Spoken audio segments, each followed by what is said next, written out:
Former President Donald Trump sat down for an extended interview last night, and he went hard after Vice President Kamala Harris on the issues. She is considered more liberal by far than Bernie Sanders. She's a radical left lunatic. She's saying she was strong on the border. We're going to be strong. Well, she doesn't have to say it. She could close it up right now. The election's coming up, and the people want to hear about the economy and the fact that they can't buy groceries because they don't have enough money to buy groceries.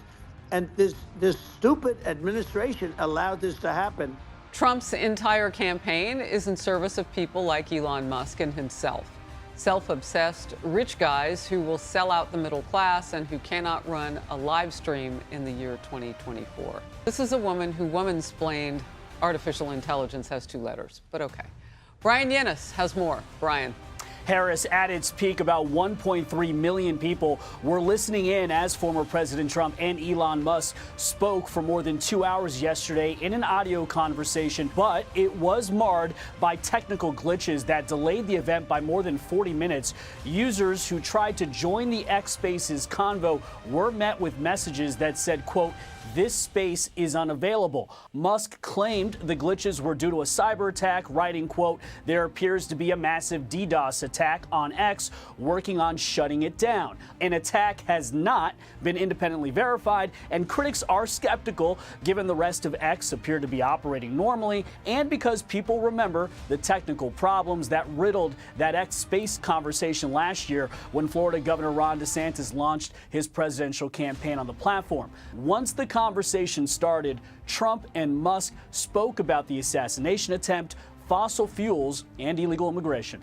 Just cannot have a situation where our police officers are beaten up on camera, a gang of illegal immigrants, and then nothing happens to the guys that beat up the cops. I mean, and they're let out. Lack of empathy for the victims of the criminals and too much empathy for the criminals. Musk, who is funding and leading a super PAC to get Trump elected, explained why he's endorsing the former president. I'd call myself, historically a moderate Democrat. So this is to people out there who are in the moderate camp to say, I think you should support Donald Trump for president. And I think it's actually a very important junction in the road, and we're in deep trouble if it goes the other way. Donald Trump had a long interview where he criticized Kamala Harris, calling her more liberal than Bernie Sanders and blaming her for issues like the economy and the border.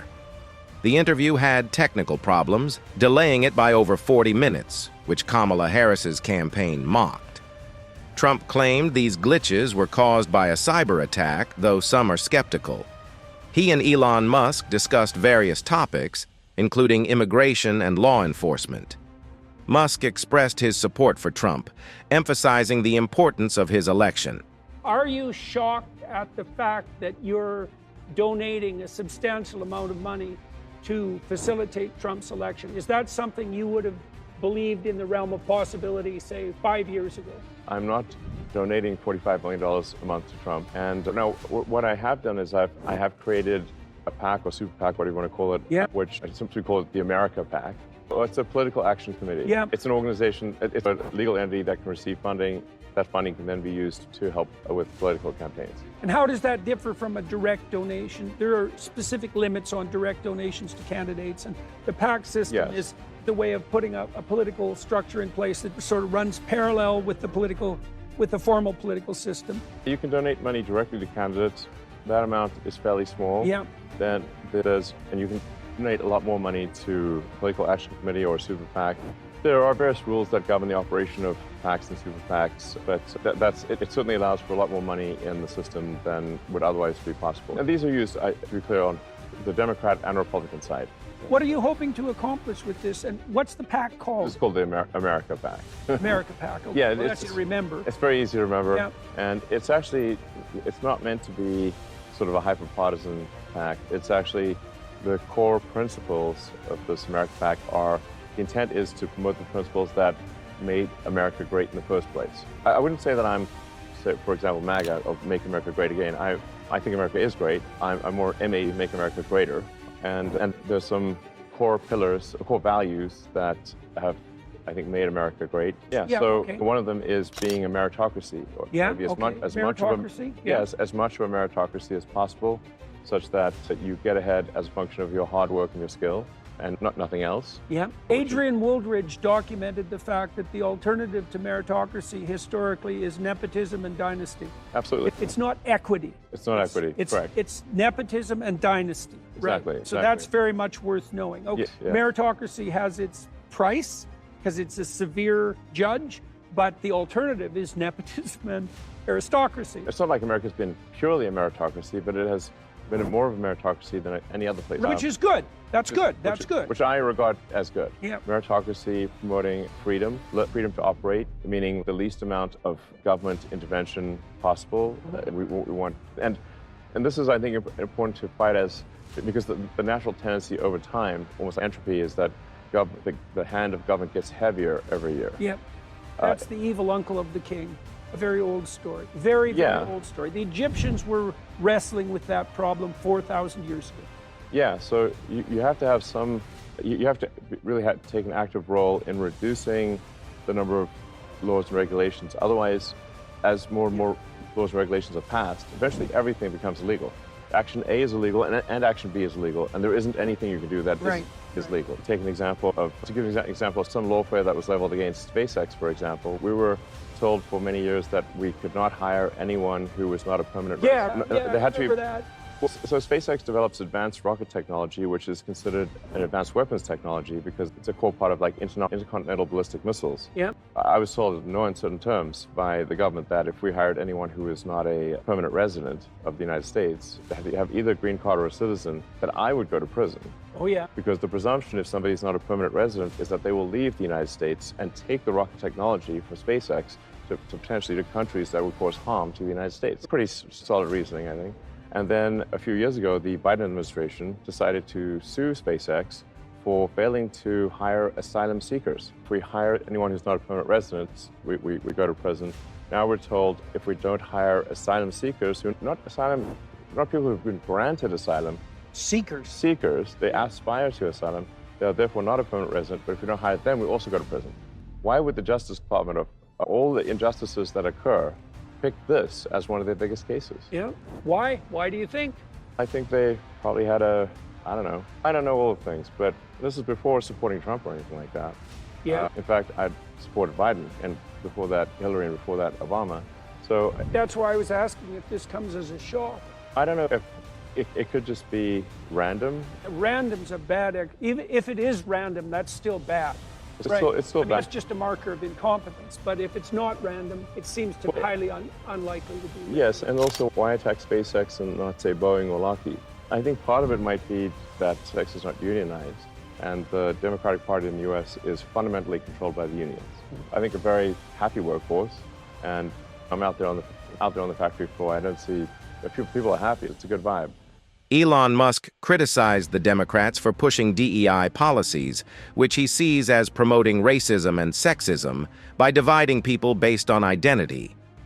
He argued that Republicans now align more with meritocracy and personal freedom. Musk shared his frustration with the Democrats' support of gender-affirming care for minors, which he called child mutilation and sterilization. He revealed that his son, Xavier, was lost to what he termed the woke mind virus and vowed to fight against it. Musk also praised Donald Trump for his leadership, especially his ability to maintain peace during his presidency. Well, Elon Musk is certainly not intimidated. He continues to speak out, particularly on what's happening in the UK right now, much to the frustration of the elites, and that civil war is probably likely because of unchecked immigration.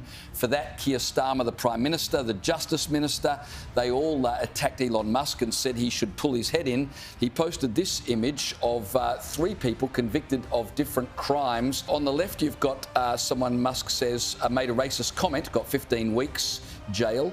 In the middle, someone who sold anti-immigration stickers and for that got 24 months in prison. And on the far right, someone who repeatedly raped a 12-year-old girl and got a 2-year suspended sentence doing 180 hours community service with no prison time, asking what the hell is going on. Elon Musk has been vocal about the situation in the UK, particularly criticizing the justice system and unchecked immigration. After Musk suggested that the ongoing riots could lead to civil war, British leaders like Prime Minister Keir Starmer and the Justice Minister criticized him. Despite this, Musk continued to post about the disparity in punishments for different crimes, highlighting a case where someone received a harsher sentence for a racist comment than another person did for repeatedly assaulting a 12-year-old girl. President Trump was in the battleground state of Pennsylvania today. He focused on economic policy and attacked Kamala Harris's economic plan that she revealed last Friday. Our plan will massively cut taxes, unlock American energy, slash regulations, and bring back those beautiful words, made in the USA. We don't need lectures on the economy from a candidate pushing communist price controls. Kamala. After the event, Trump said if he is elected, he would tap Tesla CEO Elon Musk for a cabinet position or advisory role, quote, if Musk would do it. I'm not sure if you were watching or listening, rather, to the Trump-Elon Musk conversation, we'll call it, last night on Twitter. But at one point, Elon Musk said that he would work in a Trump White House. And this is something President Trump had a lot of success with before. He is a businessman first, and he surrounds himself with smart business leaders who can take on different roles. It doesn't just have to be economy. It could be energy, all different kinds of stuff. You know, I have to disclose something. I am a huge fan of Elon Musk. Yeah. And for full disclosure, my son works for him and loves his job at Tesla. If he got involved with government, it would be a good thing for everybody in America. The guy's a no BS guy. He's very transparent, and he really knows what he's doing. He has executional skills. You may not like him. You may not like his communication styles, but look at what he's accomplished. If we could get more Elon Musk into government, this country would not be in the situation it's in, divided so much. Yeah. Former President Trump criticized Kamala Harris's economic plan, promising to cut taxes, boost American energy, and reduce regulations. He also suggested that if elected, he would consider appointing Tesla CEO Elon Musk to a cabinet or advisory role. During a conversation between Trump and Elon Musk, Musk mentioned he would be willing to work in a Trump administration. This sparked praise, with someone likening Musk to a modern-day Bruce Wayne, emphasizing his transparency and effectiveness. They believe having more people like Musk in government could improve the country, noting Musk's business success and execution skills. This approach contrasts with the Harris-Walz ticket, which isn't bringing in top business leaders like Trump does. Elon Musk now says he's ready to join a second Trump administration. Musk proposed a committee to cut government spending during his sit-down conversation with Trump on X. I think we need like a government efficiency commission to say like, hey, where are we spending money that's sensible? Where is it not sensible? Right. And just ensures that the taxpayer money, the taxpayers' hard-earned money is spent in a good way. Well, Musk took it another step further yesterday, posting this humorous picture with the caption, "I am willing to serve." Kaylee. Elon Musk, I love, a guy of SpaceX, private space exploration. But let me add to that, Robert, and you probably won't like this, Vivek Ramaswamy, too. Let's bring him in to clear the deep state. Private sector energy, all for it. Well, as you know, I'm all for the private sector going more into the administration. Elon Musk did it once, the first time around with President Trump, and it did not last too long. He left that committee quite quickly, as you know. I think a lot of private sector are enamored with going in until they realize that they have this forensic done on their life each and every day. So it will be interesting whether this is fact or fiction. Yeah, I think that this election kind of comes down to people, a choice between, do you like the way the country has been going, with the exception of those 4 years of the Trump administration and with the government bureaucrats who are running everything. And so having that outside energy, I think, and having people have a role in cleaning up this mess that we have in D.C., that'll be what the election comes down to. Well, isn't that basically why Donald Trump got elected in the first place, Emily? I mean, he was outside the gates of the politics and all the rest. He was in that private sector. Exactly why we need the breath of fresh air that is the private sector. Take it from me, as a federal attorney, I saw that waste, fraud, and abuse that every day our tax dollars. Amazing people like Adam Andrzejewski, his legacy of open the books, pulling sunlight onto the government. Yes, Elon Musk, bring it on all the way, but don't put him on the payroll, because that's the surefire way to turn him swampy. Elon Musk has expressed his willingness to join a potential second Trump administration, suggesting the creation of a government efficiency commission to identify and eliminate wasteful spending. He emphasized the importance of ensuring taxpayer money is used wisely and effectively, even offering to assist in this effort. Musk's interest in public service has sparked debate, with some welcoming the idea of bringing private sector energy into government, while others remain skeptical due to the challenges that private sector leaders face when entering the public arena. A legal showdown is underway in Brazil, which could see the social media platform X blocked within hours. Judge Alexandre de Moraes has threatened the company with suspension after it failed to meet a 24-hour deadline to name a legal representative, a legal requirement in Brazil for foreign companies. The court then froze the finances of Starlink, the internet service provider for SpaceX, under billionaire tycoon and ex-owner Elon Musk, and prevented it from conducting financial operations. They immediately called unconstitutional. Earlier this month, Musk closed X's office in Brazil after he was ordered to suspend accounts accused of spreading lies and distortions or face arrest of its legal representative in the country. In Brazil, a legal battle is heating up that could lead to the social media platform X being blocked. Supreme Court Judge Alexandre de Moraes has threatened to suspend X after the company, owned by Elon Musk, missed a 24-hour deadline to appoint a legal representative in Brazil. Additionally, the judge froze the finances of Starlink, Musk's internet service provider, calling its operations unconstitutional. This dispute stems from Musk closing X's office in Brazil after being ordered to suspend accounts spreading misinformation, which he criticized as censorship. If X is blocked, it would significantly impact Musk's goal of making the platform a global hub for free speech, especially since Brazil has around 40 million users on the site.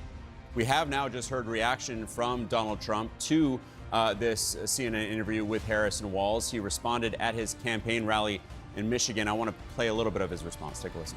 She didn't want to go in alone. How do you think President Xi's going to do with this? Oh, he's just savoring it. So she went in with this vice president guy that nobody ever heard of. People just want to see if she can get through the interview. Nobody knows what's going on. I've done so many interviews in the last couple of months. And they ask me every question in the book, and we answer them, and you don't see any scandals brewing, nothing. We answer them properly. You have to, as president, you have to be able to deal. You're dealing with the toughest, smartest, most ruthless people in the world. If you can't do an interview, we got the wrong person. Trump, time and time again, saying that Harris hasn't sat down for an interview, that she's not smart enough. Now she has done this, and we know that Dana has pressed her on a bunch of different issues. Well, first, I'm dying to know how hot it is in Michigan today because he looks very warm. Listen, there was an unforced error here by the Harris-Walz campaign to just wait so long to do an interview and to allow this attack line to build up from the Trump campaign. Of course, she got through it. We're going to see some answers tonight. But I do think this, and I'm somebody who worked in political communications my entire career, media engagement matters. It is fundamentally different than a stump speech, than an ad that you cut, because it's how voters see and read authenticity. That her changes in positions, these evolutions, are in fact authentic, that she's going to govern how she's saying she's running now, not revert when in office back to her 2019 positions. She touched on the Green New Deal. And for what it's worth, I actually think it's very powerful if someone says, I've been the vice president of the United States for 4 years now. My positions simply have evolved. I have seen more things, I have experienced more things, and it's moved me to the center. I think that would really resonate with voters. Kamala Harris has been navigating a shift in her campaign strategy, especially under President Biden's influence. Initially seen as a more traditional, left-leaning candidate, she's now focusing on appealing to a broader Democratic base. This involves aligning more with the values and strategies that resonate across the party, from moderates to progressives.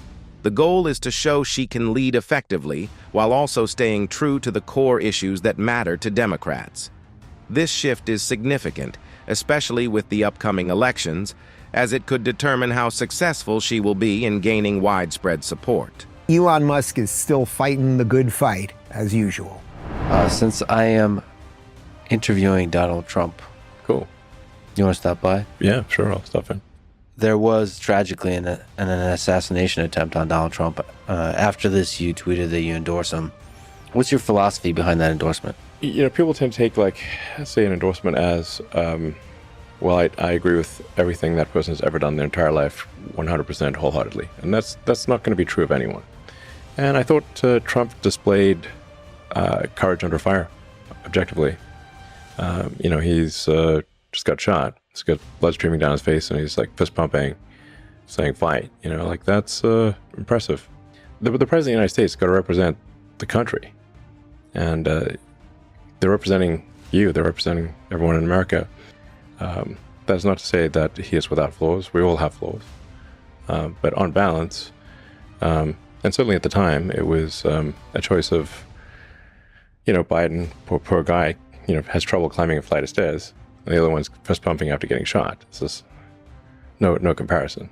The interest payments on U.S. debt this year exceeded the entire Defense Department spending.